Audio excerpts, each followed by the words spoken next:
Oke, bismillahirrahmanirrahim. Assalamualaikum warahmatullahi wabarakatuh.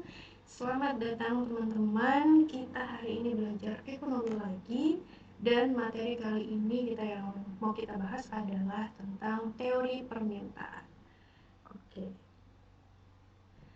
Jadi teori permintaan ini adalah sebuah teori yang mengatakan bahwa hubungan antara harga dan juga barang yang diminta itu berlawanan atau negatif ya. Kalau POV-nya dari teori permintaan ini adalah dari sisi konsumen atau dari sisi pembeli ya. Albert Marshall bilang bahwa permintaan adalah jumlah suatu barang yang ingin dibeli oleh konsumen pada berbagai tingkat harga tertentu dan dalam periode tertentu. Dan ini adalah beberapa teori atau pengertian dari permintaan dari beberapa tokoh. Oke, nah secara umum dari Albert Marshall, Adam Smith, Malthus, Samuelson, sampai Menkyu, mereka mengatakan bahwa permintaan ini berhubungan dengan jumlah barang atau jasa dan juga tingkat harga ya. Jadi apabila tingkat harga ini mengalami perubahan, misalnya naik ya, permintaannya itu akan turun seperti itu. Jadi contoh sederhananya misalnya handphone ya, katakanlah handphone merek Samsung misalnya. Ketika harga Samsung itu murah, otomatis akan banyak masyarakat yang ingin membeli atau kata lainnya adalah permintaannya itu tinggi ketika harga Samsung murah. Tapi ketika sebaliknya, ketika harga Samsung mengalami kenaikan harganya naik, maka orang akan cenderung membatalkan atau mengurangi permintaannya. Jadi orang tidak mau membeli Samsung karena harganya mahal seperti itu. Oke, dan contoh-contoh lainnya. Nah, kalau dari faktor penentu permintaan itu faktor utamanya yang pasti adalah harga barang tersebut ya. Tapi tidak melulu soal harga barang saja, tapi permintaan juga dapat dipengaruhi oleh berbagai faktor. Kalau di sini faktor-faktor yang mempengaruhinya, yang pertama itu ada PX, yaitu harga barang tersebut ya. Kemudian ada PY ini adalah harga barang lainnya. Nah, kalau misalnya saya kasih contoh tadi adalah handphone Samsung, ketika harganya naik ya, kemudian orang akan menurunkan permintaannya untuk membeli handphone Samsung ya. Nah, ada faktor lain kayak misalnya harga barang lain, katakanlah kompetitor dari Samsung ini adalah iPhone. Ketika Samsung mengalami kenaikan harga, ternyata atau misalnya tetap deh, harga Samsung ini tetap. Ternyata iPhone mengeluarkan produk terbarunya dengan harga yang lebih murah. Kemudian mungkin fiturnya lebih bagus dari Samsung dan sebagainya. Maka masyarakat atau orang-orang akan cenderung memilih handphone yang lebih murah, yaitu iPhone tadi, karena selain harganya murah juga preferensi atau selera konsumen juga akan berpindah karena fitur-fiturnya lebih bagus, kemudian lebih canggih dan sebagainya ya. Maka permintaan handphone Samsung itu akan menurun dikarenakan harga dari barang lain yaitu handphone iPhone itu mengalami penurunan seperti itu. Nah, kemudian juga faktor lain adalah income atau pendapatan ya. Jadi tentu saja ya, kalau misalnya kita mengalami kenaikan pendapatan, otomatis konsumsi kita akan mengalami kenaikan, atau kita akan cenderung membelanjakan barang lebih banyak seperti itu. Nah, terus juga ada PXT plus 1 adalah peramalan atau bisa dikatakan prediksi dari ekonomi. Kayak misalnya nih kita akan diprediksi akan terjadi misalnya resesi atau terjadi sebuah guncangan ekonomi seperti itu. Nah, maka orang-orang cenderung akan menurunkan pembelian atau permintaan barang dan jasa akan turun ya, karena orang mungkin akan cenderung menabung atau menyimpan uangnya sehingga aman seperti itu. Nah, terus juga yang terakhir ini ada tadi T adalah selera konsumen, kalau C adalah konsumsi atau dari jumlah penduduknya. Otomatis kalau jumlah penduduknya semakin banyak, permintaan akan barang dan jasa juga akan semakin meningkat. Seperti itu ya. Oke, ini adalah beberapa faktor penentu dari permintaan. Dan dari hukum permintaan sendiri itu bunyinya, apabila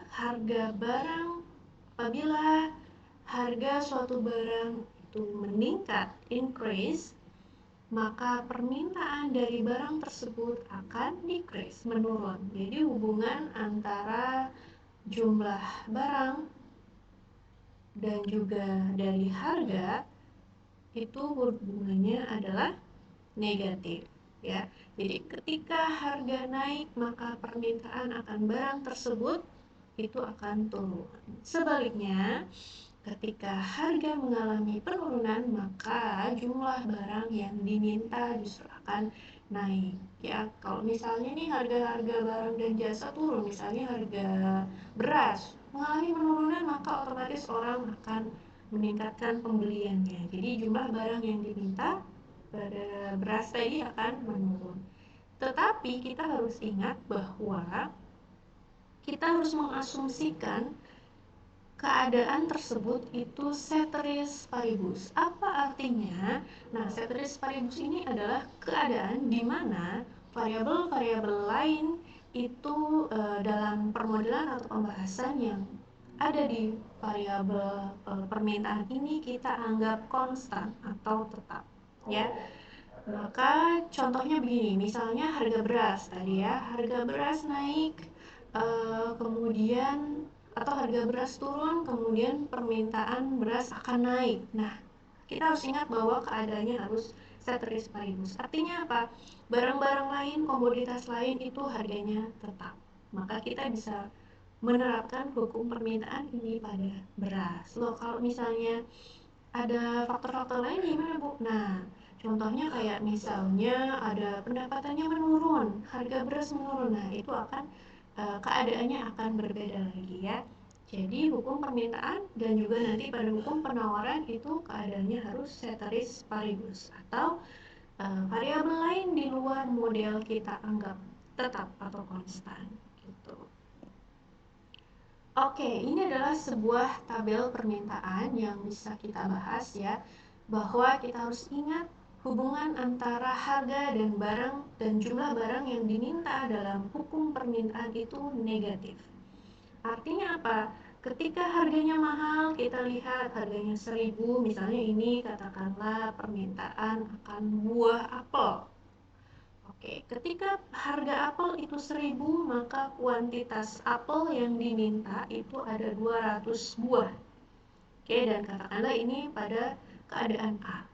Ketika harganya mengalami penurunan, kita lihat dari 900, 800, 700 sampai 500, ternyata kuantitas yang diminta justru mengalami kenaikan. Oke, ketika harga 900 nih, harganya turun, ternyata permintaannya atau jumlah yang diminta itu naik menjadi 300. Begitu seterusnya sampai harganya 500, ternyata permintaannya ada 700, cukup tinggi ya, seperti itu. Nah, ini adalah tabel yang menunjukkan harga dan juga jumlah barang yang diminta atau jumlah permintaannya.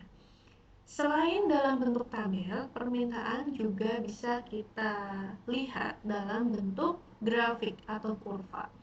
Kurva permintaan kita harus ingat tadi bahwa hubungan dari harga dan juga kuantitas ini adalah negatif. Maka slope-nya dari kurva permintaan adalah negatif, yaitu dari kalau kita lihat di sini sisi kiri atas ya, kita sebut di sini kiri atas, turun ke kanan bawah. Oke, dari kiri atas ke kanan bawah. Sumbu vertikal ini adalah menggambarkan price atau harga, dan sumbu horizontal dari 0 sampai 12 ini menunjukkan banyaknya kuantitas barang yang diminta. Oke, Dari kurva ini kita bisa lihat ya, kita bisa baca nih dari misalnya harga $2. Ini adalah harga ice cream cone ya. Ketika harga ice cream itu $2, kita lihat di sini, tarik garisnya ke titik di mana kurva permintaan ini. Titik ini ya, titik kurva permintaan, katakanlah di sini titik A.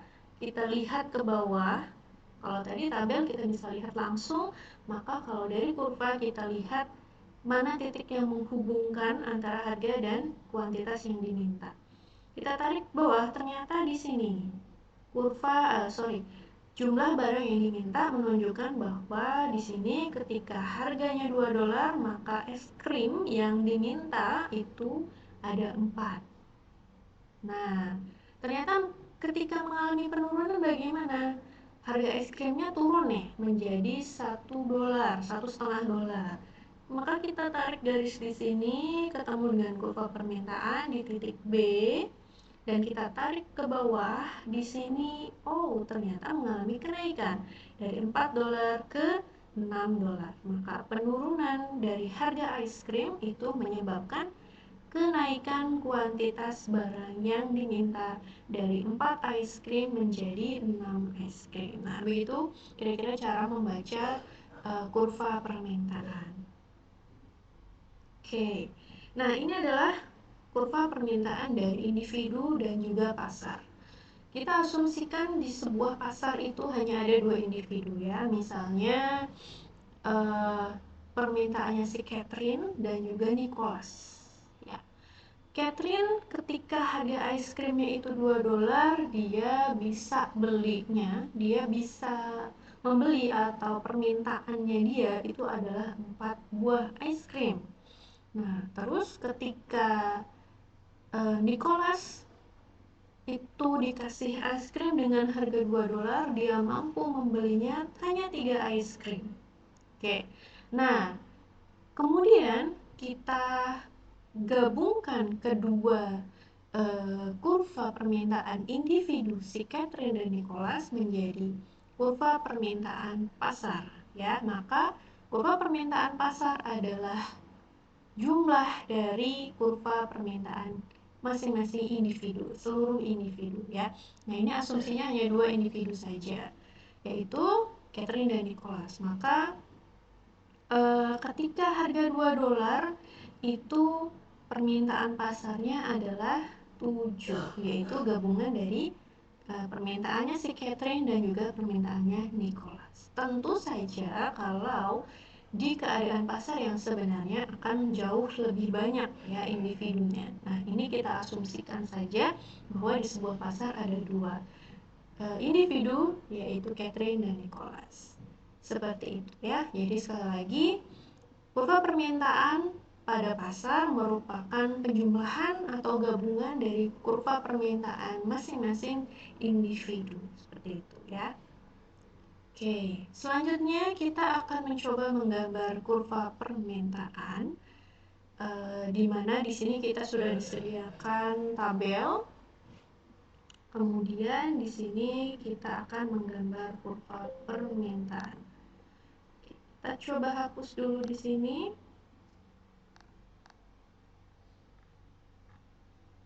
Sangat mudah tentu saja teman-teman, saya yakin bisa menggambar kurva permintaan ini.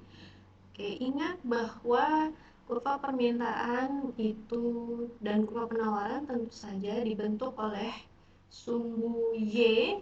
Sumbu Y itu yang vertikal, ini menggambarkan harga, dan sumbu X yang horizontal ini menggambarkan kuantitas yang diminta atau jumlah barang yang diminta. Oke, kita start dari harga 1.000 ya. Katakanlah di sini 1.000. Ketika harga 1.000, maka kuantitas yang diminta adalah 200. Terus teman-teman bisa menggambar titik-titiknya dulu.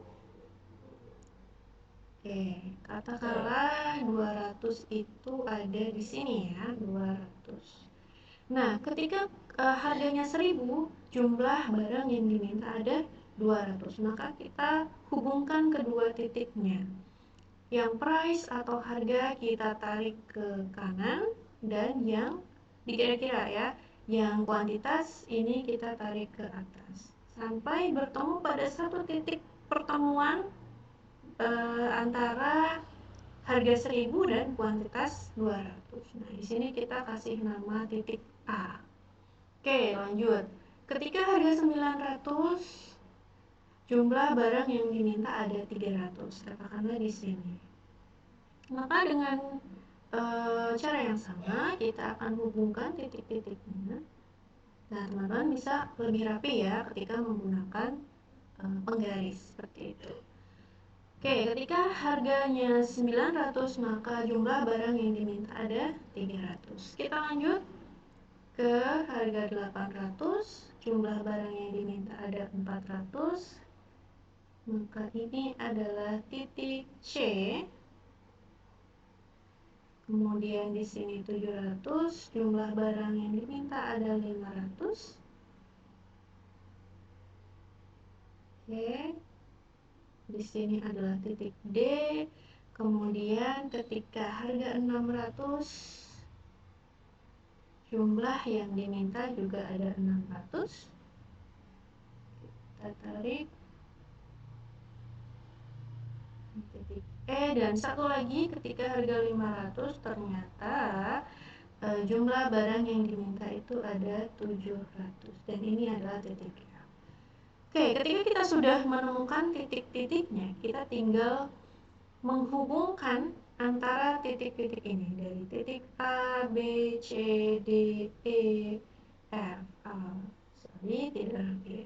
Nah, maka ini adalah kurva demand atau kurva permintaan dari barang tersebut. Karena misalnya ini adalah untuk apel, maka ini adalah kurva permintaan dari apel. Seperti itu ya, cukup mudah menggambarnya. Kita lanjut. Nah, kalau tadi kita menggambar kurva permintaan berdasarkan tabel yang tersedia, sekarang kita akan menggambar kurva permintaan berdasarkan fungsi permintaan yang diketahui. Nah, ini mudah juga. Misalnya di sini ada sebuah fungsi permintaan QD sama dengan 30 min 2P. Nah, kita harus ingat note ya, di sini ada QD. QD ini adalah menggambarkan jumlah barang yang diminta. Nanti ketika kita belajar kurva penawaran, maka notasinya adalah QS atau jumlah barang yang ditawarkan. S-nya menggambarkan supply, kalau D-nya adalah demand. Nah, maka QD ini harus berbentuk bilangan negatif pada harganya ya, karena slope-nya kan negatif ya. Maka ini menggambarkan bahwa hubungan yang negatif antara permintaan dan harga, seperti itu. Nah, di sini ada sebuah fungsi permintaan di mana QD adalah 30 min 2P. Caranya sangat mudah ya. Kita harus tahu dulu bahwa intercept atau titik potong itu digambarkan dengan X, Y. Jadi X dulu baru Y. X itu adalah sumbu horizontal, dan Y atau P ini adalah sumbu vertikal ya. Jadi ketika nanti di sini adalah angkanya di depan, itu berarti menunjukkan titik koordinat untuk sumbu X. Begitu pula untuk sumbu Y. Nah, caranya mudah kalau kita punya persamaan ini. Nah, caranya adalah kita harus satu persatu kita harus tentukan dulu ketika Y-nya sama dengan 0 dan X-nya juga sama dengan 0. Nah, jangan bingung ketika di sini QD dan P disimbolkan dengan QD dan P.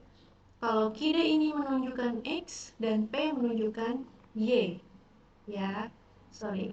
Nah, caranya adalah satu-satu. Kita bikin X-nya sama dengan 0 dulu. Ketika X sama dengan 0, maka substitusikan 0 ini ke dalam persamaan yang menunjukkan QD tadi ya. Kalau X menunjukkan QD, maka kita di sini ganti QD-nya menjadi 0, sama dengan 30 min 2P. Oke, sudah? Kita tinggal pindah ruaskan. Karena ini negatif, kita bisa pindahkan ke sisi kiri menjadi 2P. Maka bilangan negatifnya menjadi positif ya. Sama dengan 30. Maka P sama dengan 30 per 2. Oke, ingat hukum matematikanya, pengerjaannya. Maka P adalah 15. Nah, kita sudah bisa menentukan P sama dengan 15 ketika X-nya adalah 0 atau ketika QD itu sama dengan 0. Maka kita menggambarnya adalah QD menggambarkan sumbu X atau sumbu horizontal. Maka X-nya ini kita nolkan, berarti ada di sini. Oke, ingat bahwa di sini 0. Kemudian P adalah 15. P adalah sumbu yang vertikal. Maka kita tentukan P-nya di sini. Ya, maka titik koordinatnya adalah 0,15 atau X, Y-nya adalah 0,15. Kenapa 0 di sini? Karena tadi X-nya sama dengan 0 dan Y-nya atau P adalah 15. Maka disinilah titik, kita bisa bilang titik A. Oke, kita bisa lihat di sini. Kemudian tadi X-nya sudah 0 ya. Sekarang kita Y-nya sama dengan 0. Kalau Y tadi sama dengan P. Maka kita masukkan ke dalam persamaan ini. P-nya kita ganti dengan 0. Oke, maka QD sama dengan 30 min 2 dikali 0. Oke, maka QD sama dengan 30, karena min 2 kali 0 adalah 0 ya. QD adalah 20. QD ini sama dengan apa tadi? X. Maka ketika Y-nya sama dengan 0, oke, Y-nya sama dengan 0, ternyata X-nya adalah 30. Maka kita cari Y-nya 0, berarti Y-nya ada di sini. X-nya adalah sumbu horizontal, maka kita cari di sini titiknya. Oke, harus lurus dengan sumbu X-nya ya, karena Y-nya adalah 0. Beda lagi ketika nanti Y-nya misalnya 1, maka teman-teman harus menghubungkan titik yang seperti saya membuat grafik pertama tadi ya. Nah, karena Y-nya 0, maka kita harus meletakkan titik koordinat ini tepat di sumbu X-nya. Ya, maka titik koordinatnya adalah 30,0 X, Y. Nah, ketika kita sudah dapat dua titik koordinat ini A dan B, maka kita bisa hubungkan titik A dan titik B sehingga membentuk kurva demand atau kurva permintaan dengan persamaan ID sama dengan 30 min 2P. Seperti itu cara membuat kurva permintaan dari persamaannya. Nah, ada lagi menggambar kurva permintaan berdasarkan berdasarkan sesuatu yang diketahui, harga dan jumlah barang yang diketahui. Nah, ini ada rumusnya. Kita pertama harus menentukan rumus permintaannya. Nah, ini rumus permintaannya. QD sama dengan fungsi QD sama dengan P min P1 per P2 min P1 sama dengan QD min QD1 per QD2 min QD1. Sebenarnya mudah ketika teman-teman mau menggambar kurva permintaan berdasarkan harga-harga dan jumlah yang diketahui ya, karena kan kita sudah tahu nih harganya sekian, jumlahnya sekian, terus turun menjadi sekian dan permintaannya meningkat menjadi sekian. Kita sudah bisa menentukan nih, tapi kita nggak bisa lihat kondisi di mana X-nya sama dengan 0 dan Y-nya sama dengan 0. Maka kalau misalnya yang ditanyakan adalah fungsi permintaannya, maka rumusnya adalah ini. Kemudian ketika yang ditanyakan kurva permintaannya, nah teman-teman bisa langsung menggambar ketika kondisinya seperti ini ya, X sama dengan 0 dan Y sama dengan 0. Oke, maka bagaimana cara mengerjakannya? Kita tulis dulu apa yang diketahui ya. Kita lihat di sini. Ketika harga sebesar 800, jumlah permintaan adalah 100. Kita asumsikan ini adalah harga pertama. Ya, maka P1 sama dengan 800. Nah, kemudian kita asumsikan bahwa 100 ini adalah jumlah permintaan pertama. Maka QD1 sama dengan 100. Nah, kita lihat kondisi yang kedua. Ketika harga turun menjadi 600, berarti kita asumsikan ini P2 sama dengan 600, maka jumlah permintaan menjadi 200. Maka QD2 adalah 200. Nah, ini sudah diketahui, kita bisa langsung mengerjakan untuk menentukan bagaimana fungsi permintaannya. Kita gunakan rumus ini. Oke, P min P1. Nah, maka kita menjawabnya, P-nya ini kita biarkan. Ya, karena P-nya ini kita mau buat sebagai persamaannya ya, fungsi permintaannya. Maka min P1. Nah, kita masukkan nilai P1-nya di sini. Oke, setelah itu per P2 min P1. P2 adalah 600. Min P1-nya adalah 800. Oke, sama dengan QD min QD1. QD-nya kita biarkan, QD1-nya, jadi ini dikurangi ya. Kurangi QD1-nya adalah 100. Per QD2 min QD1. QD2 adalah 200. Dikurangi QD1-nya adalah 100. Nah, oke, kita tinggal hitung di kita tinggal sederhanakan dan sehingga kita bisa ketemu persamaannya. Oke, kita sederhanakan dulu ya. P min 800 per ini min 200, 600 kurangi 800 sama dengan ID min 100 dikali 100. Nah, kita kali silangkan. Oke, 100 P min, nah kita kali silangkan ini ya, 100 P min 100 kali 800 adalah 80.000, tandanya tetap minus, sama dengan min 200 ini dikalikan dengan yang sisi atas ini, sisi atas kanan ya. Maka min 200 QD plus min 200 dikali min 100 adalah plus 20.000. Oke, nah kita bisa sederhanakan yaitu dengan cara mengumpulkan mana-mana yang bisa dioperasikan ya. Nah, karena kita mau cari QD sama dengan, maka QD-nya ini kita pindah ke sisi kiri. Karena ini minus, maka jadi plus ya. 200 QD sama dengan, nah, sisi yang ini kita pindahkan ke sebelah kanan. Maka 200 QD sama dengan ini 20.000 min menjadi plus ya, karena kita pindahkan plus 80.000 di ini adalah 100, maka karena di sini plus pindah ke kanan jadi min 100 P. Nah, oke, sekarang kita mau sederhanakan lagi. Kita mau, karena biar QD sama dengan, maka kita harus hilangkan 200-nya ya. Maka kita jumlahkan dulu yang ini, 200 QD sama dengan 20.000 ditambah 80 adalah 100.000 min 100 P.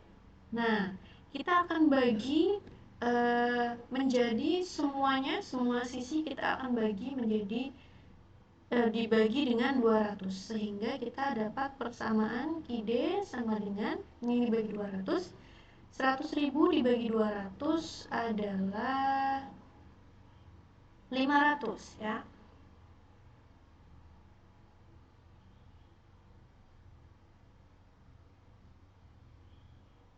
Oke, 1000 dibagi 2 adalah 500. Min 100 dibagi 200 adalah setengah atau 0,5 P. Nah, kita sudah dapat persamaannya, yaitu Q sama dengan 500 sama ya min 0,5 P. Nah, kita sudah menjawab pertanyaan yang pertama, yaitu fungsi permintaannya. Kemudian setelah kita mendapatkan fungsi permintaan, nanti caranya adalah sama seperti tadi, yaitu kita mencari titik koordinat ketika ini ketika Y sama dengan 0 dan ini adalah ketika X sama dengan 0. Maka ketika Y sama dengan 0, itu titik koordinatnya ada di 500,1. Nah, di sini ingat bahwa ketika Y sama dengan 0, berarti Y-nya ada di sini nih. Maka X-nya harus tepat berada pada sumbu horizontalnya atau sumbu QD-nya. Dan begitu pula dengan ketika X sama dengan 0, maka posisi Y-nya ini harus berada pada tepat sumbu vertikalnya, ya, tepat di garis vertikalnya ini. Maka kita bisa hubungkan ketika X-nya 0 dan ketika Y-nya 0, kita bisa tarik ini menjadi sebuah kurva permintaan seperti itu. Oke, semoga bisa dipahami ya teman-teman. Nah, ini adalah latihan soal, silahkan teman-teman mengerjakan latihan soal ini sesuai dengan yang sudah tadi saya sampaikan, ya, sudah diarahkan. Oke, selanjutnya ini adalah faktor-faktor yang menyebabkan permintaan ini berubah atau faktor yang mempengaruhi permintaan. Oke, ada harga barang lain, ada pendapatan konsumen, dan juga faktor lain. Oke, kalau perubahan itu disebabkan oleh harga barang tersebut, maka kurva permintaan itu tidak bergeser, tapi titiknya saja yang berpindah. Tapi kalau disebabkan oleh barang-barang lain seperti barang substitusi, komplementer, dan barang netral, itu menyebabkan kurva permintaan itu bergeser. Nah, nanti akan dijelaskan lebih lanjut.